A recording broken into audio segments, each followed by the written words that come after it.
Semana que acaba, semana que começa. A semana que terminou foi uma semana onde voltámos a ter alguma aversão ao risco, com foco muito nos resultados empresariais, falta de dados económicos com o governo norte-americano a continuar em shutdown e enquanto os mercados foram sendo alimentados por muitos discursos de banqueiros centrais, além de várias decisões de política monetária por parte de alguns bancos centrais. O sentimento de mercado voltou esta semana a estar bastante frágil, para dizer o mínimo, na medida em que os investidores começaram a colocar em causa, de facto, as grandes avaliações feitas às empresas tecnológicas, principalmente, nos seus investimentos feitos em inteligência artificial. Numa semana onde tivemos vários resultados empresariais, várias apresentações de lucros de várias empresas, uma grande maioria acima das estimativas do mercado ou em linha com as estimativas do Wall Street, mas ainda assim com os investidores de novo colocarem em causa essas avaliações feitas a essas empresas relativamente aos tais investimentos, principalmente na área tecnológica, aos investimentos em inteligência artificial. Isto numa altura em que o governo norte-americano continuou em shutdown, levando os mercados cada vez mais a não terem por onde, digamos, se orientar em termos de dados económicos que esta semana poderíamos ter tido, por exemplo, nos non-farm payrolls, os importantes dados, os importantes relatórios oficiais do mercado de trabalho norte-americano que acabámos por não ter, mas de alguma forma o mercado teve que se orientar, digamos, com outro tipo de referência, nomeadamente um dos dados que não era muito seguido, ou pelo menos não era muito fiável nos mercados, o ADP, ou seja, o relatório privado para o emprego, que continua obviamente a ser divulgado e que esta semana mostrou que a economia norte-americana terá acrescentado 42 mil novos postos de trabalho, isto muito acima, muito diferente do número apresentado o mês passado, que foi uma queda de 29 mil postos de trabalho, isto contra as estimativas do mercado de um aumento de 28 mil novos empregos. Tivemos também o ISM, que tiveram dados mistos, o setor manufatureiro mostrou alguma fragilidade e, portanto, um recuo dos atuais níveis. Entretanto, o índice do PMI de serviços, do ISM, veio acima do esperado e acima do mês anterior, dando aqui assim algum suporte aos próprios mercados. Outro indicador que normalmente o mercado pouco olha ou nada, o Challenge Job Cuts, que indica, digamos, o número de despedimentos no mercado de trabalho privado. Este mês mostrou 153 mil despedimentos, isto contra 54 mil no mês anterior e bem acima dos 70 e tal mil esperados pelo próprio mercado. Estamos a falar de que foi um máximo de mais de 20 anos de perdas de emprego. Provavelmente aqui já estaremos aqui com alguns números daqueles da Amazon que todos nós vimos o anúncio dos despedimentos nestas últimas semanas. Isto no meio desta semana, onde tivemos novamente inúmeros governadores da Reserva Federal dos Estados Unidos, principalmente, esses discursos acabaram por demonstrar aquilo que Jerome Powell já tinha dito anteriormente, ou seja, que há uma divisão bastante grande, uma divergência de opiniões bastante grande dentro do próprio FOMC, já que esta semana foi notória essa mesma divergência, com alguns destes governadores a continuarem a recear uma inflação que continua persistente e com a possibilidade de continuar a subir ainda, e outros a olhar muito mais para o crescimento económico, ou melhor, para a falta desse mesmo crescimento económico, e principalmente para a possibilidade de termos um mercado de trabalho bastante mais reduzido, bastante mais frágil do que aquilo que aparenta. Isto numa situação em que continuamos sem dados concretos, sem dados oficiais. Por outro lado, tivemos os bancos centrais, onde a grande maioria manteve inalteradas as suas taxas. Aliás, de todos eles, dos principais, apenas um alterou as suas taxas. Foi o Banco do México, que reduziu as suas taxas em 25 pontos base, colocando a sua taxa diretora em 7,25. Todos os outros bancos, o Banco de Inglaterra, o RBA da Austrália, o Norges-Bank da Noruega, o Riksbank da Suécia e o Banco do Brasil mantiveram as respectivas taxas de juros inalteradas. De referir principalmente aqui assim os dois maiores, por assim dizer. Primeiro, o Banco de Inglaterra, que manteve a sua taxa de juros inalterada nos 4%, mas com uma divisão bastante grande no MPC, no Comitê de Política Monetária, em que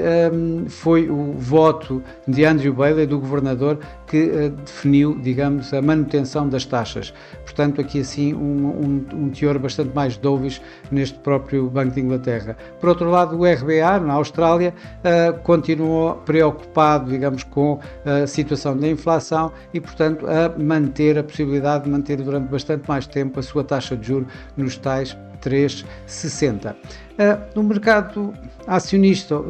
como já reparámos, obviamente foi uma semana de perdas, em que tivemos aqui assim no SP500 a perder aqui à volta de 1,6%, o Eurostoxx um pouco mais, à volta de 1,8%, e o Nikkei, que depois de fortes e bastante amplas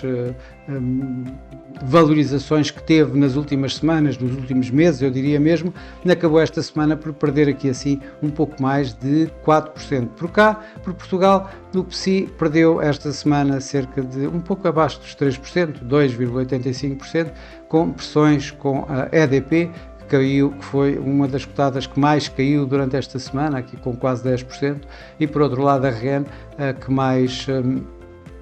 cotada que mais subiu, que subiu aqui ligeiramente abaixo dos 3%, nos 2,6%. No mercado cambial, o dólar desta vez recuou, ainda o DXY ainda conseguiu fazer o máximo acima dos 100, a 120 aproximadamente, mas acabou por recuar neste final de semana, e registrou, digamos, uma perda, a primeira perda das últimas 3 semanas. O euro-dólar, por outro lado, acabou por recuperar, não antes de fazer um novo mínimo abaixo de 1,15 pela primeira vez desde agosto, veio aqui assim à volta dos 1,1460, 1,1470, mas acabou por terminar bem acima de 1,15, aqui à volta de 1,1560. Já a Libra e o Yen acabaram por ter, de alguma forma, divergências. A Libra, com a situação da maior aversão ao risco, acabou por ter mais algumas perdas. O Euro-Libra veio mesmo a um máximo de 6 meses acima dos 88 a 88,30 aproximadamente, portanto, perdas da Libra, obviamente, face ao Euro, que também teve face ao dólar. O Yen, que no princípio da semana ainda teve perdas acentuadas, com o dólar-iene a subir para os 154,50, um máximo dos últimos 6 meses aproximadamente, mas acabou a semana a recuar, isto com o seu papel de ativo de refúgio a voltar ao de cima e acabar por fazer com que houvesse aqui alguma recuperação da moeda nipónica para o final da semana. Apesar do franco suíço ser notoriamente uma moeda ou um ativo de refúgio, isso não se notou, principalmente contra o euro, em que acabou esta semana por perder mais uma vez, em que voltou a negociar acima dos 93 em máximos de um mês aproximadamente, feitos esta semana, como digo, mesmo com uma situação de aversão ao risco. O dólar australiano também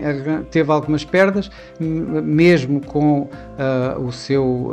Banco Central a manter taxas e a dizer que provavelmente vai mantê-las durante mais algum tempo, mas a situação de aversão ao risco nos mercados acionistas acabou por pressionar a moeda australiana, que acabou por perder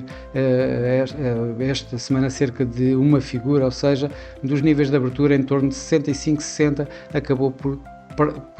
fechar à volta dos 64,60. As moedas que também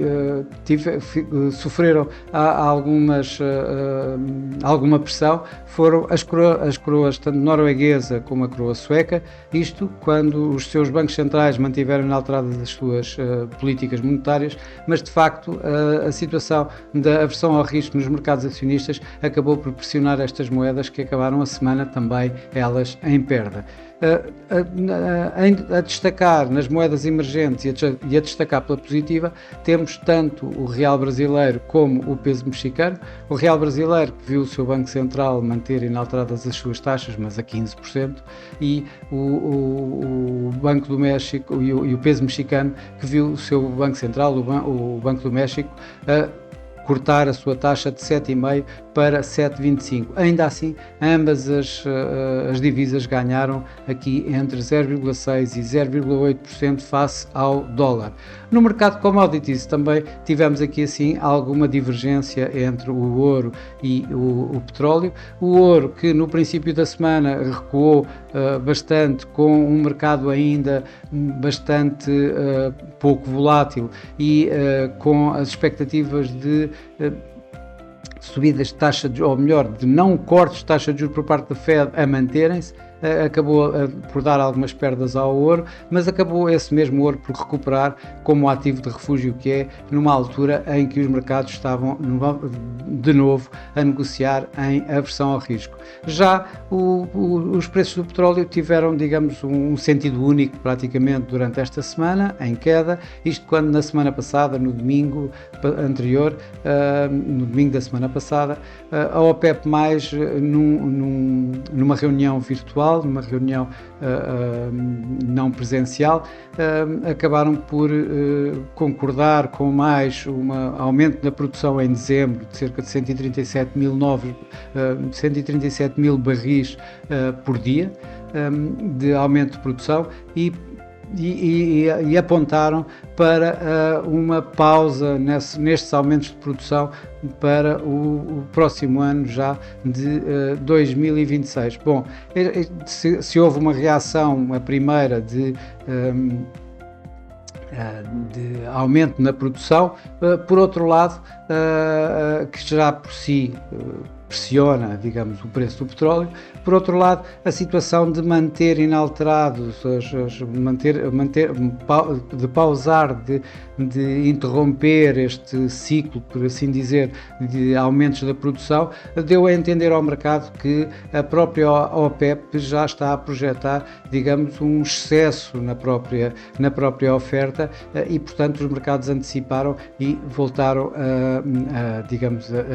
estar estar contra o próprio petróleo, contra os próprios preços, fazendo vendas desses mesmos futuros sobre o petróleo.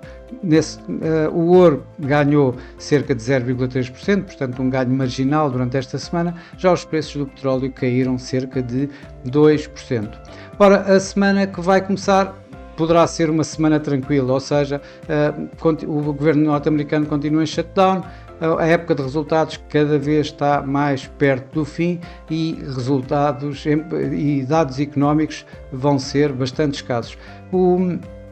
governo norte-americano continua em shutdown, vai continuar em shutdown, pelo menos. Vamos ver o que vai acontecer esta semana e se de facto vai terminar este shutdown. Mesmo terminando este shutdown, os dados económicos atrasados vai demorar algum tempo a ser retomado e a ser divulgados. Portanto, esta semana praticamente é uma semana não existente em termos de dados nos Estados Unidos. Se eu tivesse que apontar para algum dado mais importante, teremos que ir para a Europa e estamos a falar da segunda estimativa do PIB ou da produção industrial. Eu diria mais os dados na China talvez possam contar mais esta semana e eventualmente talvez a economia mais bem preenchida em termos de dados seja a economia britânica, onde vamos aqui assim ter dados nomeadamente do mercado de trabalho logo no início da semana. Por outro lado, vamos ter ainda mais algumas apresentações de resultados, nomeadamente da Cisco, da Siemens, do SoftBank, da Bayer, que poderão de alguma forma, como já vimos na anterior semana, ter aqui alguma palavra relativamente às expectativas dos mercados e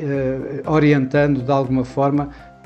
de uma forma pelo menos diferente daquelas que temos normalmente com as estatísticas dos Estados Unidos e com os dados dos Estados Unidos a correr normalmente,